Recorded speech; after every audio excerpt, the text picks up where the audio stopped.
কিউবায় বাড়ছে চীন রাশিয়ার গোয়েন্দা তৎপরতা, নজরে মার্কিন সামরিক ঘাঁটি।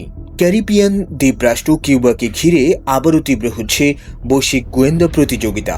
মার্কিন সংবাদ মাধ্যম দ্য ওয়াল স্ট্রিট জার্নালের এক প্রতিবেদনে দাবি করা হয়েছে, 2023 সালের পর থেকে কিউবায় চীন ও রাশিয়া তাদের গোয়েন্দা কার্যক্রম উল্লেখযোগ্যভাবে সম্প্রসারণ করেছে।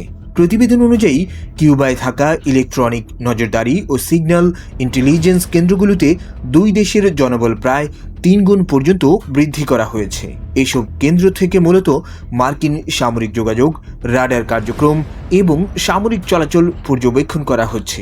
জানা গেছে, কিউবার পরিচিত 18টি সিগন্যাল গোয়েন্দা কেন্দ্রের মধ্যে 3টি পরিচালনা করছে চায়না এবং 2টি পরিচালনা করছে রাশিয়া। কিছু স্থাপনা আবার কিউবার গোয়েন্দা সংস্থার সঙ্গে যৌথভাবেও পরিচালিত হচ্ছে।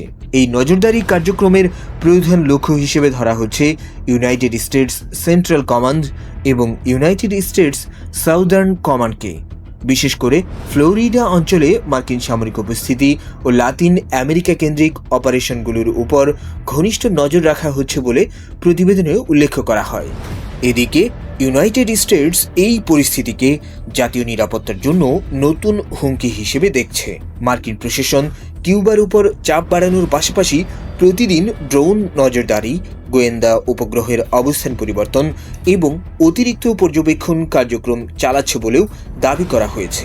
বিশ্লেষকদের মতে, ইউক্রেন যুদ্ধ, তাইওয়ান ইস্যু এবং বৈশ্বিক শক্তির নতুন মেরুকরণের মধ্যে কিউবা আবারও বড় শক্তিগুলোর ভূ রাজনৈতিক প্রতিযোগিতার কেন্দ্রে পরিণত হচ্ছে।